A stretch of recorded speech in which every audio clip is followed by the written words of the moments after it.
નવા પ્રકરણનો અભ્યાસ કરીએ। હવે પ્રકરણ 7 કુલ 1 થી 6 ચેપ્ટર જોઈ ગયા તમે। પહેલું, બીજું, ત્રીજું, ચોથું, પાંચમું, છઠ્ઠું। છેલ્લું ચેપ્ટર હતું પ્રકરણ 15 સંભાવના, એનો પણ આપણે વિગતવાર અભ્યાસ કર્યો। હવે પ્રકરણ 7 ત્રિકોણ।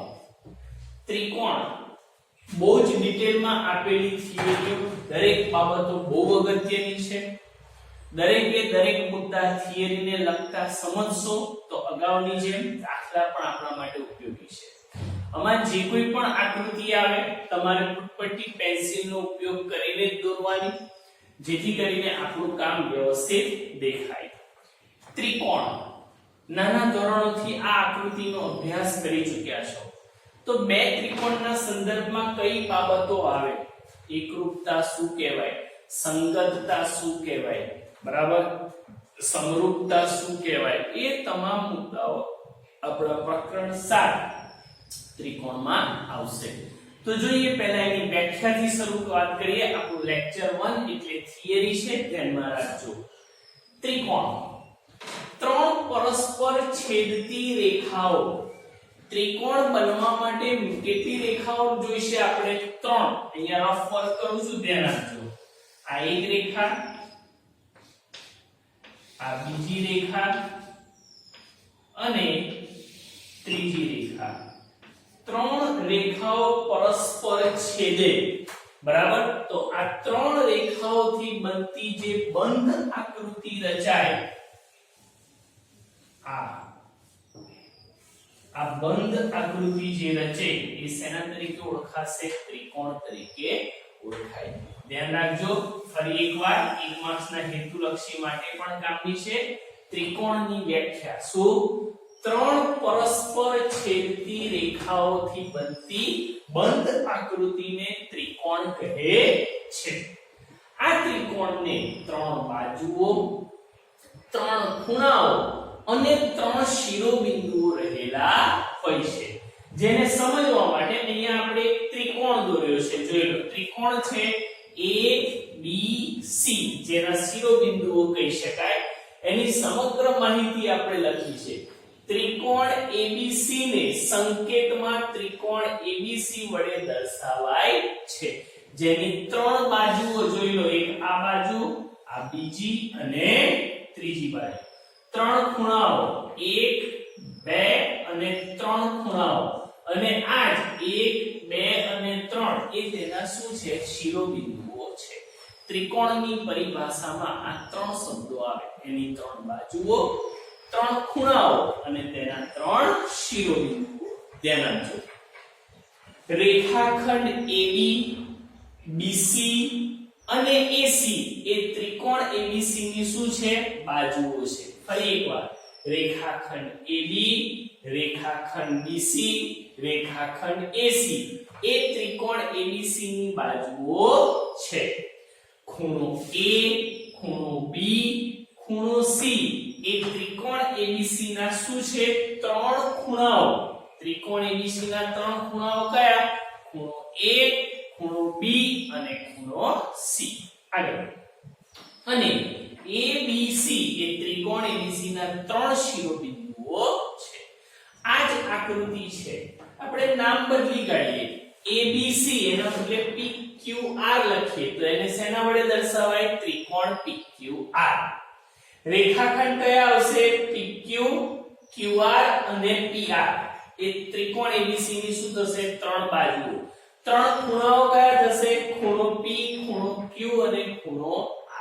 અને શિરોબિંદુઓ કોણ થશે? P, Q અને R। આમ ત્રિકોણની અંદર ત્રિકોણના જે અંગો થશે એ કુલ 6 થશે। ત્રણ બાજુઓ અને ત્રણ ખૂણાઓ એ ત્રિકોણના શું થશે? અંગો। આ ધ્યાનમાં રાખજો। હવે એકરૂપ આકૃતિઓ। એકરૂપ એટલે શું? એટલે બધી સમાન અથવા જેમના માપ અને આકાર બંને સમાન હોય તેવી આકૃતિ। તમે જ્યારે આકૃતિઓ દોરો ત્યારે જેના માપ સમાન હોય બરાબર, જેના માપ અને આકાર બંને સમાન હોય તેવી આકૃતિઓને કેવી આકૃતિઓ કહેવાય? એકરૂપ આકૃતિઓ. એકરૂપ આકૃતિઓ બીજી કઈ કઈ છે? જુઓ, સમાન ત્રિજ્યાવાળા બે વર્તુળ હોય, સમાન બાજુઓવાળા બે ચોરસ હોય અને સમાન બાજુઓવાળા બે સમબાજુ ત્રિકોણ હોય. તો આ બધા હંમેશા શું થાય? એકરૂપ થાય. ફક્ત ત્રિકોણ એકલું નહીં, જેની ત્રિજ્યાઓ સમાન હોય તેવા બે વર્તુળો પણ કેવા કહેવાય? સમાન આકૃતિઓમાં એનો સમાવેશ થાય. તો ફરી એકવાર એકરૂપ આકૃતિઓની વ્યાખ્યા જોઈ લઈએ. હેતુલક્ષી પ્રશ્નો માટે બહુ અગત્યનું આ બધું. એકરૂપ એટલે બધી રીતે સમાન અથવા જેમના માપ અને આકાર બંને સમાન હોય તેવી આકૃતિઓ. ત્રિકોણની સંગતતા. નેક્સ્ટ ટાઇટલ આપણું કયું છે? ત્રિકોણની સંગતતા એટલે શું? તો બે ત્રિકોણો લઈએ, ત્રિકોણ ABC અને ત્રિકોણ XYZ. બંનેની આકૃતિઓ અહીંયા દોરીએ. ચાલો અહીંયા દોરીએ અને એનો અભ્યાસ કરીએ જેથી તમને સરળ પડે. પહેલી લઈએ ત્રિકોણ ABC, બીજી લઈએ ત્રિકોણ XYZ. તમે જ્યારે દોરો ત્યારે જગ્યા રાખી અને ફૂટપટ્ટી પેન્સિલ વડે દોરજો. ચાલો, બે ત્રિકોણો ત્રિકોણ ABC અને ત્રિકોણ XYZ વચ્ચે 6 એક એક સંગતતા હોઈ શકે. કેટલી? ટોટલ 6 સંગતતા. જેમાં પહેલો ત્રિકોણ આ જે છે વચ્ચે ડબલ એરાની નિશાની કરી જે સંગતતાની નિશાની છે, ધ્યાનમાં રાખજો. ABC કોને સંગત થાય? XYZ ને. ABC કોને સંગત થાય? XZY ને. એવી રીતે ABC સંગત YZX, ABC સંગત YXZ. આગળ ABC સંગત ZXY અને છેલ્લી છઠ્ઠી સંગતતા ABC સંગત ZYX. ધ્યાનમાં રાખજો. ટોટલ 6. ક્રમ બદલી કાઢવાના યાદ રાખવા માટે. જેમ કે ABC જુઓ 6 એ 6 સંગતતામાં ABC ત્રિકોણ નો M છે, ખાલી બાજુના ત્રિકોણની સંગતતા બદલાય. જો હું પહેલો X લઉં તો XYZ, ABC સંગત XYZ. ક્રમ બદલી કાઢો. ABC સંગત XZY. જોયું? આવી ગયું? ખબર પડી? એવી રીતે હું y ને બનાવું સંગતતાની દ્રષ્ટિએ તો ABC સંગત YXZ અથવા ABC સંગત YZX. ક્રમ શું કરી દેવાનો? સંગતતાને સમજવા માટે બદલી કાઢવાનો, એટલે યાદ રાખવામાં સરળતા રહે. ચલો હવે Z માટે ABC સંગત ZXY અને ABC સંગત ZYX. આમ મળીને ટોટલ કેટલી સંગતતાઓ થાય? 6 સંગતતાઓ થઈ શકે. તો યાદ રાખજો, બે ત્રિકોણો વચ્ચે કેટલી સંગતતા થઈ શકે? અહીંયા આપેલી છે એના આધારે 6 સંગતતાઓ થઈ શકે. આમ ત્રિકોણ ABC અને ત્રિકોણ XYZ ની સંગતતા ABC સંગત XYZ માટે અનુરૂપ અંગો કેવા થાય? સંગત થાય. આગળ કયા અનુરૂપ અંગો સંગત થાય? જેમ કે શિરોબિંદુઓ. A ને સંગત કોણ થાય? X. બાજુઓ કઈ? શિરોબિંદુ A ને સંગત X, B ને સંગત Y, C ને સંગત Z. ધ્યાન આપજો. ફરી એકવાર ત્રિકોણ ABC અને ત્રિકોણ XYZ ની સંગતતા ABC સંગત XYZ માટે નીચે આપેલા અંગો સંગત થાય. જેમ કે શિરોબિંદુઓ લઈએ તો A ને સંગત શિરોબિંદુ કયું આવશે? X. B ને સંગત શિરોબિંદુ કયું આવશે? Y. C ને સંગત શિરોબિંદુ કયું આવશે? Z. ક્લિયર થઈ ગયું? ચલો બાજુઓ લઈએ તો AB ને સંગત કોણ? XY, BC ને સંગત YZ, AC ને સંગત XZ. મતલબ કે બાજુઓ એકબીજાને કેવી થશે? સંગત થશે. આગળ ખૂણાઓ. A ને સંગત ખૂણો X, B ને સંગત ખૂણો Y અને C ને સંગત ખૂણો Z. મતલબ કે આ જે ત્રિકોણો હોય એની અંદર 3 શિરોબિંદુઓ એકબીજાને સંગત થઈ શકે, બાજુઓ સંગત થઈ શકે અને ખૂણાઓ એકબીજાને સંગત થાય. તો આ લેક્ચરની અંદર તમે જે શીખી રહ્યા છો એ વ્યાખ્યાઓ, સંગતતા એ તમામ બાબતો હેતુલક્ષી પ્રશ્નો માટે બહુ અગત્યની છે. આની અંદર બે ત્રણ આકૃતિઓ આપણે દોરી છે. આકૃતિઓનો તમારે વિગતવાર અભ્યાસ કરવા માટે ફૂટપટ્ટી પેન્સિલનો જ ઉપયોગ કરવાનો. વ્યાખ્યાઓ કઈ અગત્યની છે? ત્રિકોણની એકરૂપ આકૃતિઓ કોને કોને કહી શકાય, સંગતતા કઈ છે, હેતુલક્ષી પ્રશ્નોમાં આવી શકે. તો વ્યવસ્થિત આખી થિયરી તૈયાર કરજો. નોટબુકમાં તો લખવાની જ છે, પણ મોડે કરજો જેથી આપણું કામ સરળ બને.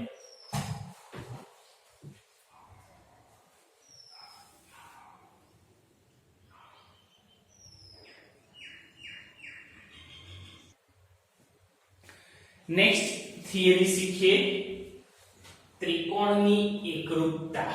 હમણાં ત્રિકોણની વ્યાખ્યા જોઈ ગયા, એકરૂપતાની શરતો પણ જોઈ ગયા, બરાબર. સંગતતાનો અભ્યાસ કર્યો. તો એના પરથી આપણે ત્રિકોણની એકરૂપતાને હવે વિગતવાર સમજીએ. બે ત્રિકોણો એકરૂપ ક્યારે કહી શકાય? જ્યારે બે ત્રિકોણોની આપેલી સંગતતા માટે જો અનુરૂપ અંગો સમાન હોય તો તે સંગતતા માટે ત્રિકોણો એકરૂપ કહેવાય. અનુરૂપ અંગો, ત્રિકોણના અનુરૂપ અંગો કયા થાય? એના ત્રણ ખૂણાઓ અને ત્રણ બાજુ એ બીજા ત્રિકોણના ત્રણ ખૂણાઓ અને બાજુઓને સમાન હોય.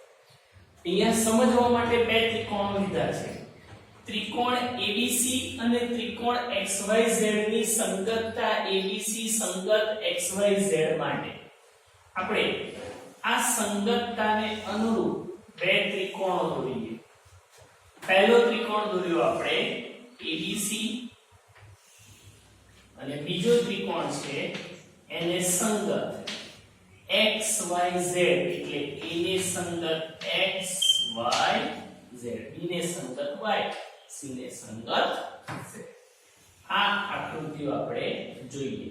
બંને ત્રિકોણો એકરૂપ છે એમ દર્શાવવું હોય તો જોઈ લો. ત્રિકોણ ABC અને ત્રિકોણ XYZ ની સંગતતા ABC સંગત XYZ માટે અનુરૂપ અંગો સમાન થાય. એટલે કે A બરાબર X, A નું માપ જે હોય તે જ કોનું માપ હોય? X નું. સમજવા માટે A નું માપ 50 છે તો X નું માપ પણ કેટલું હોય? 50. એ જ રીતે અનુક્રમે B નું માપ જે છે Y ના માપ જેટલું હોય, C નું માપ Z ના માપ જેટલું હોય. એટલે કે ખૂણાઓના માપ કેવા હોય? સમાન હોય. બાજુઓ AB અને XY સમાન હોય, BC અને YZ સમાન હોય, AC અને XZ. આકૃતિમાં AB અને XY, BC બરાબર YZ, AC બરાબર XZ હોય. તો સંગતતા ABC સંગત XYZ એ એકરૂપતા છે તેમ કહેવાય. મતલબ જે બે ત્રિકોણોના અનુરૂપ અંગો જેવા કે ત્રણ બાજુઓ અને ત્રણ ખૂણાઓ એ બીજા ત્રિકોણની અનુરૂપ બાજુઓ અને ખૂણાઓને સમાન હોય તો તે સંગતતાને કેવી કહેવાય? એકરૂપતા કહેવાય. મતલબ કે ત્રિકોણો એકરૂપ છે એના માટેની શરતો જો આપણે બનાવી શકીએ તો ત્રણ બાજુઓ અને ત્રણ ખૂણાઓના માપ કેવા થાય? બંને ત્રિકોણના સમાન થાય એ કહી શકાય. ઓકે, એને સંકેતમાં દર્શાવવું હોય તો ત્રિકોણ ABC આ એકરૂપતાની નિશાની છે ત્રિકોણ XYZ. જો PQR અને XYZ એકરૂપ હોય તો સંકેતમાં શું લખી શકીએ? ત્રિકોણ PQR એકરૂપ સંકેતની નિશાની કરીને ત્રિકોણ XYZ. આગળ હવે જુઓ, ત્રિકોણની ટોટલ 6 સંગતતાઓ છે એ આપણે જાણીએ છીએ.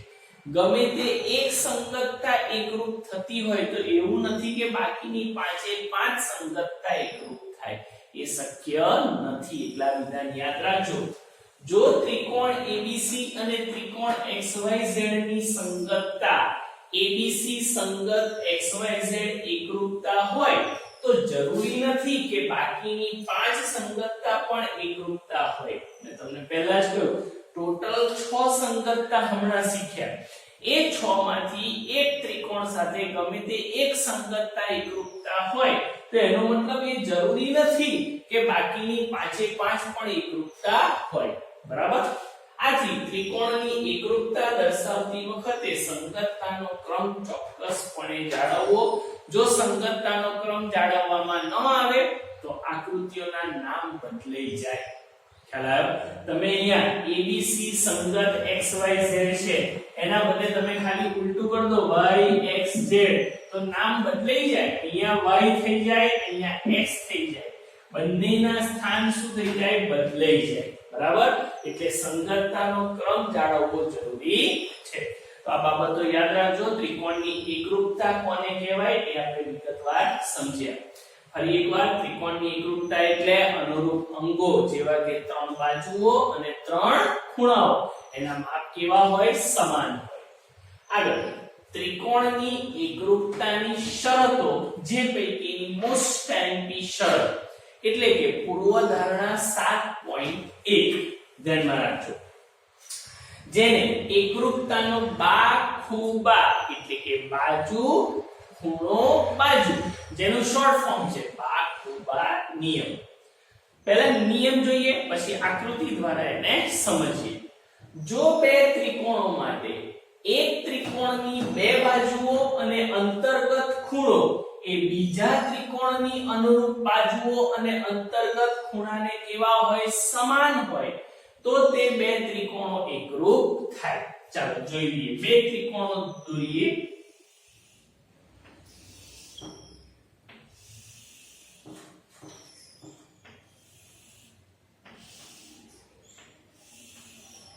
પહેલા ત્રિકોણને નામ આપું છું A B અને C. બીજાને નામ આપું છું P Q R. AB બાજુ PQ બાજુના માપ સરખા છે. BC અને QR ના માપ સરખા છે. ચાલો આ બે ઉભી એ નિશાની શું સૂચવે છે? બે બાજુઓ સમાન છે એ સૂચવે છે. તમે એક લીટી પણ દોરી શકો છો. ચાલો સમજીએ. બે ત્રિકોણો માટે તો કયા બે ત્રિકોણો લીધા? ત્રિકોણ ABC અને ત્રિકોણ PQR. ઓકે.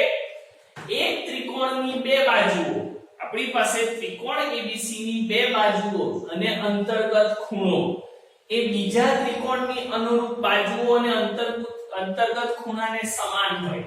આપેલી આકૃતિમાં જોઈ લો. ત્રિકોણ ABC અને ત્રિકોણ PQR માં ચલો કઈ બાજુઓના માપ સરખા છે? AB ને અનુરૂપ કઈ બાજુ છે? PQ. ચલો ખૂણો B 90° આ નિશાની Q પણ 90° છે એટલે ખૂણો B એને અનુરૂપ ખૂણો કયો સમાન છે? ખૂણો Q. બરાબર? અને BC બાજુ એ કોને સમાન છે? QR ને. મતલબ બીજા ત્રિકોણની અનુરૂપ બાજુઓ અને અંતર્ગત ખૂણાને સમાન હોય તો આ બંને ત્રિકોણો કેવા કહેવાય? એકરૂપ. સમાન હોવાથી ત્રિકોણ ABC એ ત્રિકોણ PQR ને કેવા થશે? એકરૂપ થશે. આ એકરૂપતાની શું છે? શરત થઈ. ધ્યાનમાં રાખજો. બરાબર? સંકેતમાં આપણે શું લખી શકીએ? ત્રિકોણ ABC એકરૂપ ત્રિકોણ PQR. તો આ જે થયું એ બાખુબા એક બાજુ ખૂણો બાજુ બાખુબાની આ એકરૂપતાની શું થઈ? શરત થઈ. જે એક માર્ક્સ માટે પૂછાય તો આ વ્યવસ્થિત તમારે 3-4 લીટીઓ તૈયાર કરવાની અને એને લખવાની. બરાબર છે? અહીંયા આપણે બે ત્રિકોણો લીધા. ABC કોને એકરૂપ બતાવ્યો? PQR ને. જેમાં અનુરૂપ બાજુઓ AB અને PQ, BC અને QR અને અનુરૂપ ખૂણાઓની પેર એટલે કે ખૂણો B બરાબર ખૂણો Q એકરૂપ છે તેમ દર્શાવ્યા. તો આજે જે લેક્ચર શીખ્યા તમે એની અંદર શરૂઆતમાં ત્રિકોણ વિશે જોઈ ગયા, એકરૂપતાની વિશે શીખી ગયા. આમાં તમે ત્રિકોણની એકરૂપતા એના સંકેત વિશે અને ત્રિકોણની મોસ્ટ ટાઈમની એકરૂપતાની શરત એટલે પૂર્વધારણા 7.1 શોર્ટમાં એને એકરૂપતાનો બાખુબા નિયમ એ પણ કહેવાય. આ તમામ બાબતો પરફેક્ટ મોડે કરવાનું છે. નોટબુકમાં સારા અક્ષરે લખવાનો અને જે કંઈ વર્ક છે એ હોમવર્ક જે છે ક્લાસ ટીચરને સેન્ડ કરવાનું ભૂલશો નહીં.